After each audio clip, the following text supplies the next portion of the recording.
Hello, everyone. Welcome to the harnessracing.com preview show this week featuring the $1 million International Trot that takes place on Saturday at Yonkers Raceway. Now let me welcome in the next Hall of Fame communicator, the editor of DRF Harness and a harness racing analyst, Derick Giwner, who will be inducted into the Harness Racing Hall of Fame next July 2026. Derick, hello. I must start by saying congratulations, my friend. Thank you so much for being with us. Yeah, I'm happy to be here. It has a nice ring to it, Hall of Famer. I'm still kind of getting used to it, and I don't know that I'm all that comfortable with the praise, but you know what? I feel like I look at it as a lifetime achievement award. Well, it certainly is, and it's so well deserved. So you might not like the praise, but you certainly deserve it, my friend. But of course, we're here to talk about and preview that $1 million International Trot that goes pro spurt on Saturday. You said about 3 p.m.-ish, right, at Yonkers Raceway, and it highlights such a nice card of racing they have there on Saturday. Yeah, absolutely. It's a 10-race card. They have a couple of guaranteed wagers on the card, a $20,000 guaranteed pick five that starts in race 5 that has all 3 of the big races in it because there's a couple of $200,000 races on the card. And then there's a $10,000 guaranteed pick 4 that starts in race 7. Let me tell you, that pick 5 sequence, they're all mile-and-a-quarter races, all 10-horse fields. It ain't easy. No, it's certainly not going to be, but it's going to be worth it if you can figure it out and get it right. Now, of course, I was able to catch up with driver Dexter Dunn to talk about Aetos Kronos that he has for Marcus Melander as he looks to go back-to-back, of course, as he won the International Trot last year with the great mare Jiggy Jaw Guest. So we'll get to hear from Dexter in just a bit. And Derick and I, of course, are also, you and I will be talking about the 2 invites on the card, both going for $200,000. What great races they are to highlight underneath that IT.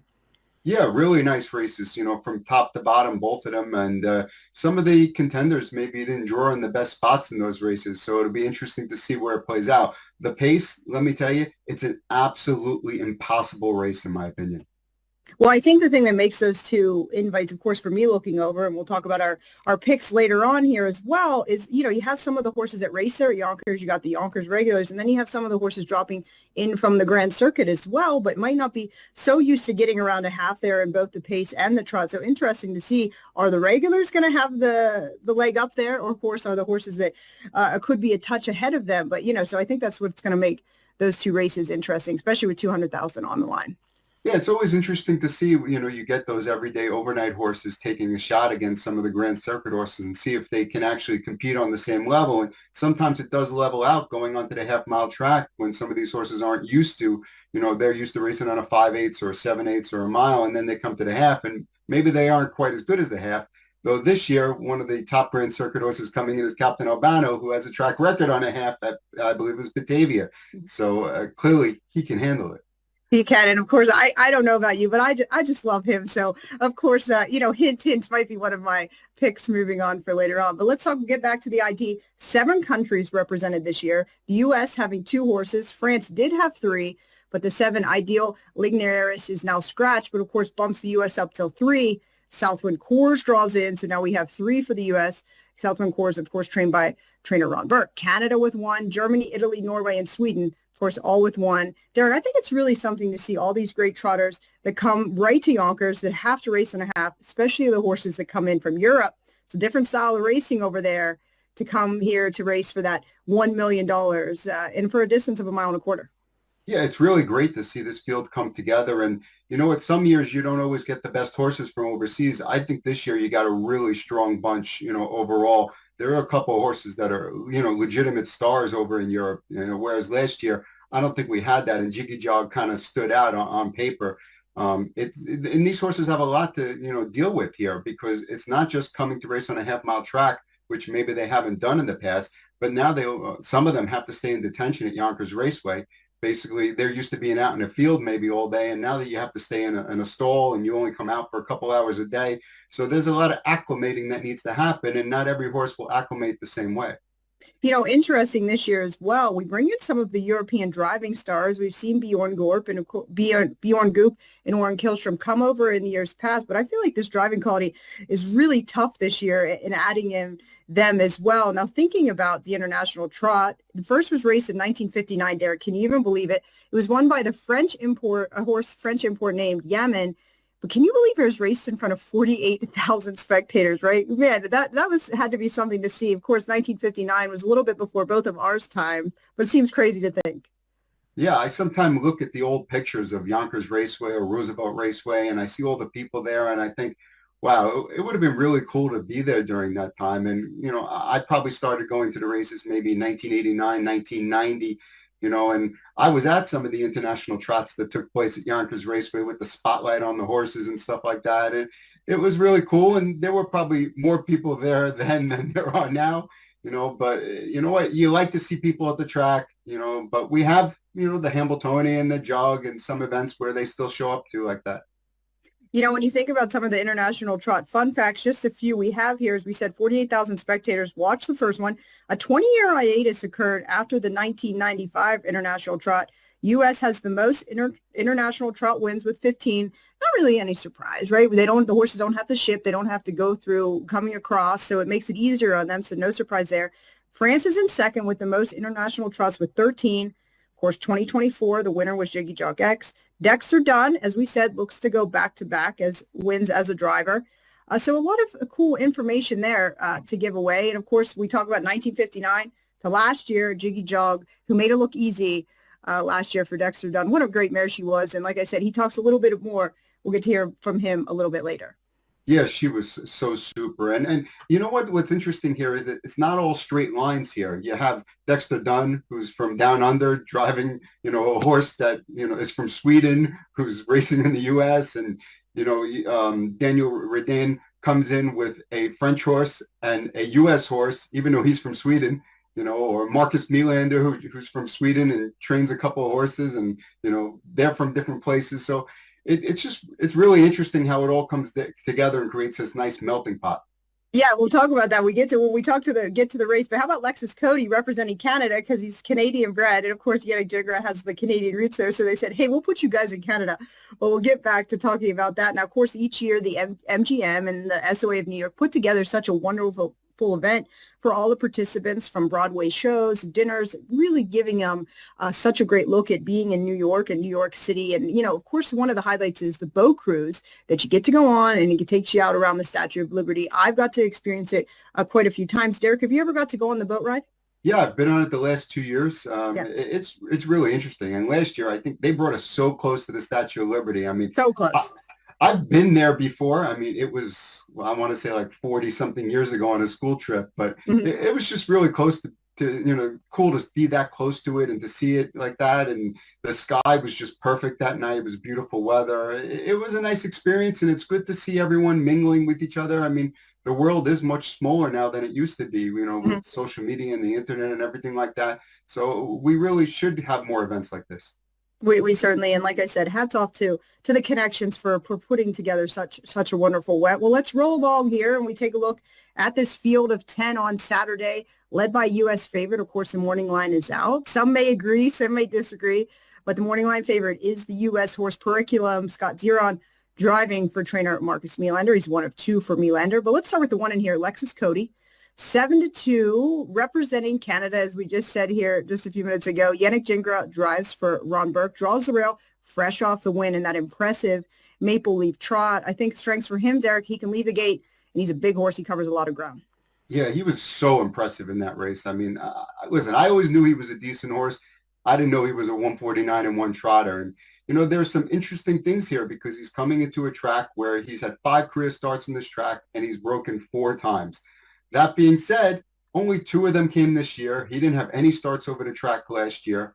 Of the 2 starts this year, one was nice and easy and flat, and one where he made breaks. And I was talking to Yannick Gingras, the driver, about this horse, and he said that he thinks he's really matured since earlier this year. And he said that usually he knows when he gets on the track, that he gets right on the track, and if the horse is super aggressive and stuff like that, he's going to have a bad day, but if he comes out and he's nice and calm, he'll have a good day. So it might be worthwhile to pay a lot of attention to what he looks like on the track when he comes out for the post parade. Well, and of course, we know the driving style of Yannick Gingras, having the rail, the horse can leave the gate. It's where he likes to be up front. I think we know what the game plan is going to be with Yannick. He's probably going to leave out of there to get position early on. But with a 1.25 mile race, you kind of got to plan it out and, make sure your horse has the stamina to go all that distance. Moving on to the 2, Gamin Yaba, representing France, 30-1 morning line, one of the 2 for Daniel Redin. This one he drives, not having the best year as he comes across here to the half. if you notice, he drove the last race, and what he told me, I spoke to him, and he said that the horse wasn't going very well, so he wanted to take a shot and sit behind the horse to see what the horse would do and what he needed to fix. And he said the horse raced much better with him in the bike, and that the previous trainer had told him that this horse is, he doesn't really like some drivers, and maybe he's not a catch driver type of horse, and you need the right person sitting behind him. And he felt like with him driving, he's the best person to be in the bike. I think he admits that, he's going to be a long shot here, and he's not the fastest horse away from the gate, but he felt like he's a horse that maybe could surprise if the race fell apart a little bit. Yeah, and the fact that they brought him across and thinks he has a shot, I mean, it does say something. So something to consider for those players looking for a little bit of long shot play. The 3 Geocache, Germany here is representing Germany, is having a good 2025, winning a few top events over there in Europe, comes in with a win in a second for trainer Daniel Wadgerson, 15 for 28 coming in for into the IT. Absolutely. Really nice horse here. And this is where I think the morning line maybe goes a little bit wrong. I think 12-1 on this guy is way too high. This is a horse that has very good gate speed and on paper is going right to the front here. I mean, I know Yannick might have designs in leaving out of there, and I'm sure he's going to push away. But I think Geocache might be a little bit faster off the wings of the gate, and he's going to be in a prime spot, to win this race. In my opinion, he's one of the top 3 contenders without a doubt to win. And he actually faced one of the other horses last time. There's a few horses came out of that August 9th race in Europe, I believe it was in Sweden, and finished second, just missed the Double Deceiver. It was an interesting race. If anyone wants to, try to Google it and see the replay, because Geocache looked like he had the race won, and Double Deceiver just refused to lose to him. Let's just mention quickly too, all of our American racing fans, if you want to see something spectacular, get yourself to Europe to go catch some of those big trot races over there, or just watch some races over there, because it is really cool and something to see. So maybe something for our American fans to watch. Moving on, the 4 Powwow, representing Norway, 50-1 morning line. Legend Swedish driving star Bjorn Goop, driving for Jan Waller here. Dismissed, right? Lightly raced and only 2 wins. The sire, Papa Gaio, is a former IT winner from 2015. Owner Tom Anderson looks for his second IT trophy in here. What do we think at 50-1 for Powwow? I don't know. I don't really love his chances in here. Obviously, the record speaks for itself. 0 for 9 the last 2 years. I did think that his last race was pretty good. Kind of saved ground along the inside the whole race. And closed a little bit in the stretch. It was a decent effort, but maybe the driver change to Bjorn Goop will help this horse out as well. I've heard some commentary that maybe the horse doesn't handle the turns that great. So I just don't know what to expect here. I think he's legitimate as 50-1 on the morning line. And, for his connection's sake, hopefully the horse races really well and, picks up a nice check. Hey, we've seen 50-1 shots and higher have come in and just really done some good here as of in the last couple of years. So you just never know. Moving on to 5, Aetos Kronos, 7-2 here, representing Sweden. Dexter Dunn looks to go back-to-back, as we said, in the IT. 1 of 2 for trainers Marcus Melander, as he also has the favorite in the race, Periculum from Post 9. Had a great European campaign and has been racing well since being here in the U.S. Last few in Canada, comes back to the U.S. here on Saturday. Have to see what Dexter says about him later on here. Aetos Kronos, what do you think, Derick? I think the horse has never been on a half, so that's a little bit of a question mark for me. I know trainer Marcus Melander doesn't feel like it's a question mark at all. Feels like he can handle it. He raced in the Spirit of Massachusetts at Plainridge, which is a 5.8, so not that much different there. I'm still not convinced that Aetos Kronos is as fast or as good as Periculum or maybe even Lexus Cody at this point, and he's going to have to go out and prove to me that he can win this race. He's 7-2 on the morning line, and I really feel like he's more of an 8 to 10-1 shot in my mind. So if he's going to be lower on the morning line, he's not a horse that I'm going to focus on too much. And I agree with you there too, as far as him. I like him. I was a little disappointed up there from that final in Canada. So, but interesting, after talking to Dex, he is high on the horse. He likes him. So something to consider for there as well. Moving on to 6, Double Deceiver, 5-1 morning line. We know the success that he had here when he was in the U.S. He's representing the U.S. Orrin Kihlstrom drives the other entrant for driver Daniel Redden. Had his U.S. success, has been racing well throughout Europe there in 2025. Is really on a roll. We know he's going to be a big factor, I think, here on the half on Saturday. Yeah, a couple starts back, the trainer Daniel then was in the bike, and the horse won. And then last time came out in that August 9th race and we discussed it, parked the whole mile, which, nothing unusual out in Europe or in Sweden. They race that way all the time. He was second over the whole way and he kind of got passed by Geocache, who was third over the whole way, in the stretch. And Orjan, went to the, whip a little, started urging him on a little bit. And this guy just would not let him, go. Like he wanted this win, the horse, and that kind of showed me a little something. 6 for 9 this year. I think this horse is really, coming into his own, which is weird because he was so good here. I don't know what his exact record was. I think it was like 11 for 25 in the U.S. as a 2 and 3-year-old. And then he went to Sweden, and it just took him a long time to acclimate himself to life there. Now he comes back here, and what's interesting is he's a gelding, so maybe we could see him year after year in this race if he does well. After and looking at this race, just comparing the 5 and the 6, Aetos Kronos at 7-2, I'm really going to take Double Deceiver at 5-1. I like that price a lot better as far as the two are going to shake out. Now, of course, moving on, Ideal Lignier race was scratched, so brings in the Southwind course, drops into post 7 here, 20-1 morning line. Another one now representing the U.S. Yonkers leading driver Jason Bartlett gets the call for trainer Ron Burke. He's tough. He's a regular at Yonkers in 2025, over 262,000 made this year with 8 wins. But he's 16-19 on the ticket. That says something on a track that he's used to going around. Factor for you, Derick? Not really, as far as, maybe he could hit the exotics. I guess it's possible. Really what's going to be most interesting to think about him is, he's got Jason Bartlett in the bike. We know how aggressive Jason is in these, in any race. Does he kind of take a shot out of there and, fly off the gate, figuring that's his best chance to actually be in the race? I wouldn't be shocked if he took a shot because, on paper, if this horse comes away near the back of the pack, he has virtually no chance. So it might be worth a flyer from their perspective. That's my best way to get 4th or 5th because it really does seem like that's probably his ceiling. Yeah, and I figure is, such a downfall from post 6, 7, or 8 when you get out there on those halves. It is a tough spot, so another hurdle to overcome. Moving on, the 8, Diva EK, the only mare in the race representing Italy, but she's tough, Derick. In the post 8, I think is definitely a hurdle, as we just said. Trainer and driver Alessandro Gassadero had the win in a third in the 2023 IT, so he knows how to be prepared for this race. But post 8's really tough. Yeah, I mean, I think this is a horse that if the horse had drawn inside, would have had a chance in this race. But from post 8, it's a virtually impossible spot. I mean, the horse has shown some speed in the past, so maybe that's something that she can do here, to get into the race. But it's going to be really tough for her to, to do well in this race from this spot. And you know what? My hat's off to, the connections. I mean, they've won this race before. My hat's off to them if they can figure out a way to win from the 8 hole against this field.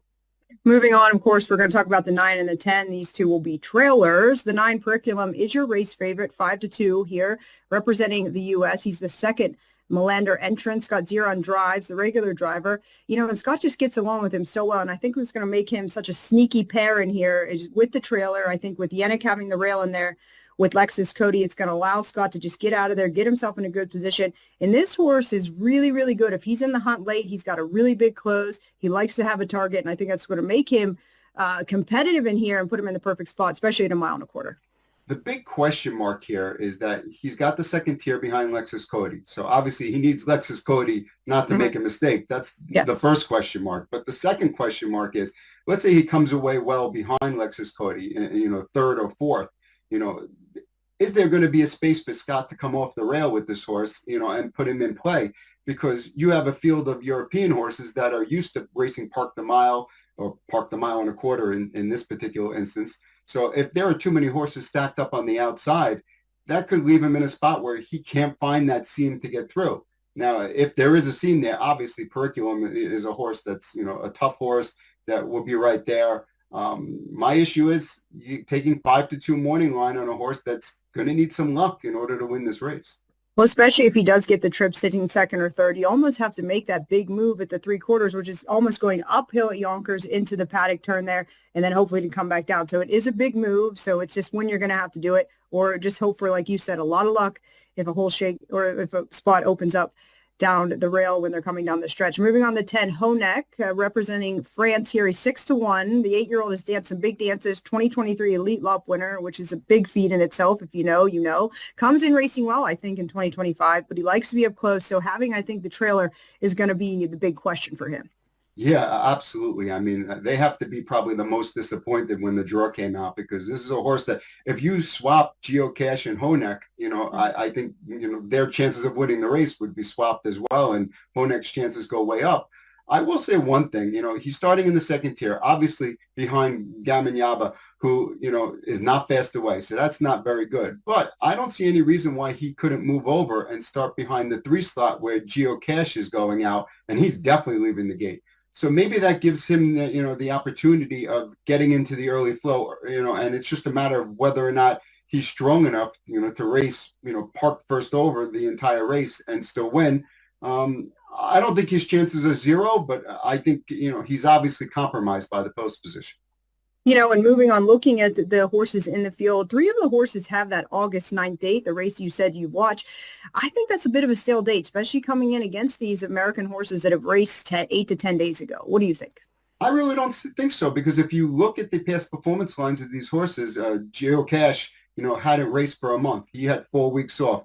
Double Deceiver, 4-week gap, 4-week gap, 3-week gap. So this is a 5-week gap. What's the difference, between 4 and 5 weeks? I think a lot of these horses are used to, racing a little bit more sparingly than we see here in the U.S., where, a top stakes horse will go, let's say, 20 to 23 starts or something like that. These horses are used to racing 5-6 times a year. It's not out of the ordinary. Well, Derick, of course, we mentioned Aetos Kronos, and I've been talking about it, to catch up with driver Dexter Dunn. Dexter looks to take back-to-back international trots. Let's hear what Dexter has to say. Well, hi, Dex. It's so good to see you. And we caught you on an off day, right? A rare off day. So thank you so much for making time. How have you been doing this year? Been going really good, Wendy. Thank you very much. It's busy time of the year, so to have a day off is, it's quite a pleasantry at the moment. So enjoying it. Well, we certainly hope that you get to enjoy it. Now let's talk about the International Trot going into Saturday there at Yonkers. You're looking to go back-to-back, right? And you did it last year with a great mare by the name of Jiggy Jog. What a great mare she was. You got to sit behind her the last 2 years of her career.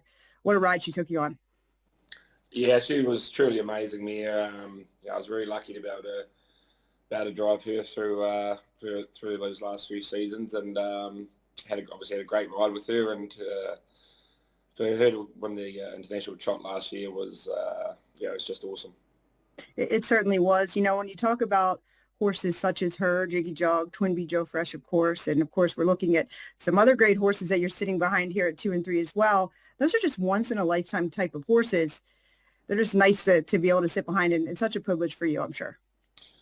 100%. I think sort of what you aim for in my career anyway, in your job, is to find champions, to be able to be lucky enough to race them. So yeah, I've been very lucky to sit behind some really great champions. The trotting mares, I had Manchego, and then she got retired, and Bella Bellini come along, and then she got retired, and Jiggy Jog come along. So 3 champion trotting mares, one after the other, was it was very special. Now, speaking back to Jiggy Jog, as easy as she made it look last year, this race can be really hard to win with $1 million on the line. What do you think about this race going into Saturday? There are 10 horses, 2 trailers for $1 million at 1.25 miles. Yeah, well, it's always a race just sort of a little bit unknown. Obviously being 1.25 miles around Yonkers, half-mile track. And then you have the European trotters coming over, which, it's hard to line their form up a little bit. You haven't seen them race, you haven't raced against them. Usually find there's a few of them that can leave the gate really fast. So, it's really a race you're going in with your eyes wide open and getting ready to prepare yourself really to be ready for anything. So, last year with Jiggy Jog, she got off the gate really good. She had a good draw, and, we made a move to the front, down the straight, sort of got probably at the front with a mile to go. And, she got a pretty nice trip after that, but she won it so easily. It was an impressive race. And speaking of how Jiggy Jog done it, now when you talk about horses, the capabilities they have to be able to get around the half, especially the European horses, you said, coming over with their style of racing, What are a few of the things that horses need to have, you think, to be very competitive in a race like this? Yeah, well, you've got to be obviously a pretty good stayer. Usually it's, it's a pretty torrid run race with a bit of action in it. So, I think, especially once you get the last half of the race, it's when the lungs really started getting tested on them. So, you've got to be a good stayer and obviously a handy horse as well to get round. If you're trotting rough around every turn, it's going to take its toll by the end of it. So, it's got to be a handy, good gaited trotter and, can stay all day. One thing when we talk about the stamina of the horses, especially from the Swedish trainers, of course, Swan said last year, of course, Melander this year, their horses just do seem to be right there and maybe a step above of most because their horses are so fit. They just keep them fit all year. And that's kind of their build for races like this. Yeah, they incredible trainers of getting them fit without putting, too much speed into their work regime. So, they'll no doubt be ready to go. And, Aetos Kronos, he's been so impressive this year. And Maple Leaf Trot, he was unbelievable. And then he just wasn't quite himself in the final. So, Marcus has had 2 weeks to get him right since that. And from all reports, he's really happy with the way he's doing. Now, coming out, the draw came out just yesterday. You draw post 5. In that 10-horse field, can you even have a plan or some sort of tactics going into it? Or is it kind of just your horse obviously likes to leave the gate, likes to be forwardly placed? Can you have a plan or is it just kind of Jesus take the wheel? Yeah, I mean, not really. I think we'll be leaving out of there as hard as we can, looking left and looking right and seeing what's going on and go from there, really. 5's not a bad draw, though. I'd rather be drawing 5 than 6, 7 or 8. But, yeah, it's also like I said, we don't really know, the Europeans, one's drawn inside and out, outside me of, how good they get out of the gate. But we'll be doing some form before Saturday and watching some of the replays so we can get more of a guideline of what their style or what their tendency is. So, but like you say, we'll do all our preparation. We'll do all our form we can. And still once those wings open, they let us rip though, we'll be having to make them line up on the spot. Now, speaking of looking left and looking right, I don't know about you. Now, I know you've driven all over the world. And you've driven against the best. Goodness knows you are one of the best. But when you're sitting next in between Bjorn Goop and Warren Kihlstrom, I don't care how many races you've been in. That's a cool feeling. And you guys are probably all going to be leaving out of there. Yeah, very, very cool, Wendy. Obviously, 2 absolute legends in Bjorn and Orion. So, on and off the track too. They're great fellas. So, we'll be looking forward to catching up with them. Bjorn was over at Hambo Day, so we caught up with them then. But we'll game faces once the gate leaves and racing each other. Real quick, getting back to Aetos Kronos, as you said, he was a beaten favorite up there. But some big capabilities you think that'll make him a big factor going into that race on Saturday. Any concerns, though? No concerns. No. I think if he's on his game, he can compete with any of them. I think he's shown that this year. He's put some, incredible miles in. He's 9 years old, but he doesn't know it when you take him on the track. He likes getting pretty rambunctious before the start and excited to race. So, I think he's going to be ready to go. Back-to-back, looking for that on Saturday. Another $1 million on the line, right? Just another day in the office for you. Yeah, absolutely. It's always great feeling when you get to race for $1 million and against the best. It makes it exciting day. Dex, thank you so much for finding time for us. We hope you enjoy your day off, and we'll look forward to catching up with you down the road here soon. As for Derick and I, stay with us. We'll be right back. You just get 500 day, everybody get 500 down, everybody get 500. The 2024 Harrisburg mixed sales shattered records with over $31 million in gross sales and a new all-time average of nearly $53,000. Broodmares, racehorses, weanlings, yearlings, and stallion shares were all part of the historic 2-day auction. There's still time to enter the 2025 mixed sale happening November 6th and 7th. Visit theblackbook.com for details. Winbank Farm graduates have earned close to $465 million and have won nearly 50,000 times, selling yearlings eligible to Delaware, Indiana, Kentucky, New Jersey, New York, Ohio, Ontario, and Pennsylvania, producing yearlings from outstanding sires including American Ideal, Bettor's Delight, Cattle Wash, Courtly Choice, Father Patrick, and the Great McWicked. For more information, winbackfarm.com. Ever dream of owning your own racehorse? How would you like to get in the winner's circle? With the #1 harness racing partnership in the U.S., VIP Stable. There's nothing like the thrill of your horse coming down the stretch. To find out more, call VIP Stable at 877-VIP-WIN-1 or visit us on the web at www.vipstable.com. Turning horse racing fans into racehorse owners. Be a winner. The Standardbred Transition Alliance STA was created in 2019 to inspect, accredit, and award grants to approved organizations that acquire, rehabilitate, train, and rehome standardbred horses. Since 2020, the STA has issued over $725,000 to accredited programs. In 2024, the STA aftercare organizations provided placements and safety nets for thousands of standardbreds. Want to help? Visit standardbredtransition.org to donate today. The HarnessRacing.com preview show is sponsored by the Standardbred Horse Sales Company. The Harrisburg sale from the Standardbred Horse Sales Company is coming your way November 3rd through the 8th. There's still time to enter the mix sale happening November 6th and 7th. Visit thelittleblackbook.com for all the details. And by Winback Farm. Be sure to check out Winback Farm's 2025 yearling lineup at winbackfarm.com. Winback will have horses selling at the Ohio Selected Jug Sale on Friday, September 12th, and the Goshen Yearling Sale on Monday, September 15th. Born to compete, raised to win. Winback Farm. And by VIP Stable. VIP Stable has been turning horse racing fans into racehorse owners since 1999. And now it's your turn. Join VIP and experience the thrill of harness racing ownership. For more information, visit www.vipstable.com. And we are back, Derick. It's always such a pleasure and so fun to hear from Dexter. He's got a lot of confidence in Aetos Kronos. Yeah, I love talking to Dexter because when you speak to him, he always addresses you by your name. So it feels very personal. You know, I feel like I'm really part of the conversation.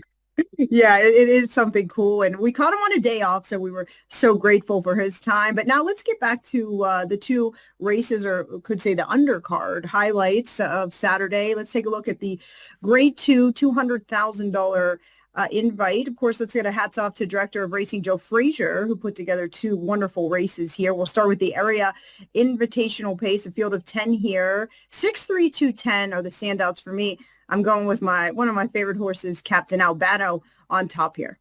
Yeah, I think Captain Albano, you know, looking at it, it's the horse to beat. I think taking him as the favorite is kind of hard. You know, despite how good he was last time, I think Coach's Corner, who's the 3, also has a good shot in here. But I'm going completely a different way. You know, I see a lot of horses that could leave. I think there's some crazy speed in here. So I am going Desperate Man, number 10, as my top pick. He's 6-1 on the morning line. This horse is 18 for 27 over the Yonkers Raceway Strip. He's only missed the board here once in the last 3 years. One time. And for second, I'm going with Mostel Ben, who doesn't look like much on paper the last couple of starts. But in my mind, he's just been prepping for this race. You know, he's just been sitting at the back closing well. So I'm going 10, 1, 6, 3. And I don't disagree with you on any of those picks, especially Mosdale has, you know, he's so great up there at Yonkers. Finally gets a little post relief from drawing the outside there to getting the rail in there for Jordan Stratton, his regular driver. And as far as Desperate Man, who I did use underneath for fourth there, he's going to get the trailing spot. Of course, Alexander and Kikili have been so successful with him, and especially up there at Yonkers. But for me, the 3, Coach's Corner, Bartlett driving here for Engblom. This is just one of those horses just been racing really well. Shakes the 2 post 8s his last time out. Finally draws inside here. Leading driver Jason Bartlett, of course, knows this horse, knows how to put himself in the right spot at Yonkers. We'll have to see if that's the recipe for success. But what about the 2 here? Racing Rebel, Ron Burke sending in his Ohio bred here, coming off a win in there in the Send It In pace, and of course a second in the Ohio Championship race out there. So he's going to take a shot with his 4-year-old here. Yannick, post 2. I thought he was worth a look. So 6'3", 210 for me. Moving on here, of course, the Robert Messina Invitational Trot here, also for 200,000. Another field of 10. Gonna go Up Your Deo here. Gonna look to rebound as he had the break up there in the Maple Leaf Trot. But Up Your Deo, of course, a former Yonkers Trot champion. knows how to get around a half here. I think he gets it done here for Aki. Yeah, I think this, on paper looks like a reasonably formful race, and the morning line kind of shows it. You have the 3 inside horses a 4-1, 3-1, 7-2, and then you have the 8 horse 5-2, and everyone else is kind of up there in odds. And I'm going with the 8 on top, Antonioni. I just really like him in this spot. I think he absolutely loves this track. He's won at this track at the 1.25 mile distance already because he was in the John Brennan back in, I believe it was April, won in 2:24.3, which is a pretty nice time for that. I think he has the early speed to fire out. His last start was super, where he showed a little bit of early speed, then kind of waited and, took over in the stretch to win at 51 and change at Harris, Philadelphia. To me, he's the clear horse to beat. And I might even single him. I think I'm going to single him on my pick 5 ticket. Underneath, security protected. I love the horse. Can they please keep him close enough to the pace one time so he has a chance, because he's always so far back. Maybe the inside post helps him out here. Up Your Deo and Sir Pinocchio, who I like, tons of early speed, which is great here. And if it was a mile race, I'd probably move him up. But 1.25 miles, I have some questions. And I think all of those are very relevant. And we've been talking the whole show about what we talked about in the IT about the outside draw is not the place to be. But as far as Antonioni, of course, with the gate speed he has, I think he can overcome post 8. For me, Resolve to Win and Ferretti are also 6-7 in here. So, I guess I'm just not standing by what I said before. But I think with these horses, as we said, Alexander here and Kikele, I think for Ferretti, the same thing as we see there with Desperate Man. This horse is just does really well racing at Poconos, and of course comes back here to Yonkers. So interesting to see how he'll be coming out there from Poconos to the half here. Security protected. I loved him. And of course he was one of those, Derick, when you do the picks, you do the erase, scratch, and replace. And it was one of those for me. I know we're going to draw a little better, I think, coming out of the Maple Leaf and the hill there. But I haven't seen the best security protected I'd like to see coming in here for Melander. So he was a pitch for me, but I certainly understand why you would consider him for well. So for me, 3, 8, 6, 7, led by Up Your Deo in here. And, it's just one of those things. It's going to see how they can all play out and how they all can come together and how the race is going to be. Because this is a wide open group, really it is, especially with those the best, I think, horses having the outside. Yeah, listen, it's a really nice race, and it's hard to put together 2 10-horse fields of trotters like this, that are really that strong. And you know what, I'm always happy to honor Bob McCuna. He's a really good guy who was at Yonkers Raceway for a very long time, and who I've known since probably 1997 or something like that. So I'm happy there's a race in his honor, and it's always nice I get to go and I get to see him on Saturday, so that's nice. And what is this fun story? You told me you actually got to wear his colors when you drove. So that was really cool. The first race I was, ever in, I don't know if people know, but I have a P license. I've driven in a number of amateur races, a few parimutuel races, and a lot of media races. And the first start I was in, I didn't have any colors yet. So he was like, you can wear mine. So I wore his colors in the race, and that was kind of cool. And now I have my own, though they sit in the closet. A lot of dust on them, and I don't know. Hopefully they come out one day again. We definitely would love to see that maybe next year in the Hall of Fame trot. We could dust them off and get you in as you get inducted next year. Now circling back, let's get back to the IT picks. It's going to be a tough race, as you said. I think it's how it's just going to play out. I think post positions have affected a couple of the horses in there. For me, though, heck, I thought I was making a good pick with the 9, but then he comes out 5-2, morning line favorite. I think everyone's on to the secret here, but 9-1-6-5 for me, Periculum on top. Yeah, as I mentioned a little earlier, I'm just worried about the trip Periculum's going to get and the price you have to take for a horse that you have to worry about what kind of trip he's going to get. So I'm kind of leaning towards horses that I know what kind of trip they're going to get. Okay. Double Deceiver's my top pick in here, the 6 horse, and I feel like he's probably going to be parked in most of the race, but I don't think it matters. I think he's that good and can overcome that trip. The other horse will 100% be on every single one of my tickets is Geocache, because I know he's going to the front. I know what kind of position he's going to be in, and he's going to have a big chance to win this race. The fact that he's 12-1 morning line, I don't think there's any chance on earth you're getting near 12-1, just my opinion.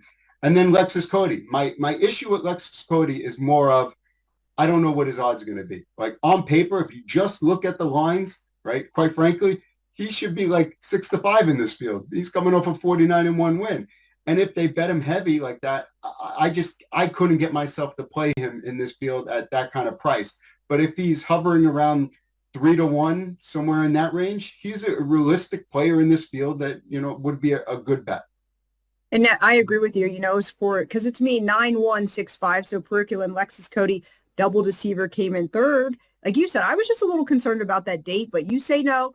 So we'll have to see how that shakes out. And of course, Aetos Kronos, after talking to Dex and understanding what he said and how he really looks for him to bounce back from that Maple Leaf final there, it was hard to leave him off as well. He's going to be going forward.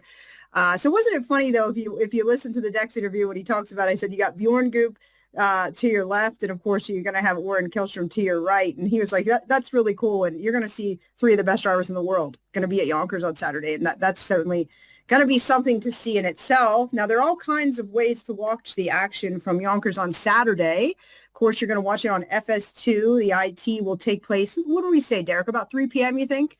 Yeah, post time is 3 p.m. And they really can't deviate too much from that because of TV. You have to be on time. And because of the European market, if they want them to take their signal, they can't really deviate too much from 3 o'clock. And as much as we'd love for everyone to get to the track, we know that you might not all be able to make it to Yonkers on Saturday. Of course, you can watch it on all your betting platforms. And of course, the DRF is offering the races on their website, right? Absolutely. If you go to drf.com/harness, I'm sure somewhere on that page will be a nice big banner about viewing the Yonkers Trot, the Yonkers International Trot. And we'll have a live video of the entire card. We'll have my full card analysis will be there. If you need a little bit help in the handicapping, there'll be another handicapping video on there as well. And you'll be a link to free PPs. So everything you need to handicap the $1 million race and the rest of the card. And of course, as far as you'll see all the action, the race replays, and all of the inside information and the things that we get to get on all of our social media platforms on ustrotting and harnessracing.com. We hope you've enjoyed our show. You can see us next time. We won't have Derick with us at the Red Mile. We're going to have Emily Ratcliffe back with us, coming to you live from the Red Mile during the Grand Circuit week down there. So we hope you've enjoyed the show today. Make sure you check out the $1 million International Trot coming to you live from Saturday at Yonkers Raceway. Until next time, good night.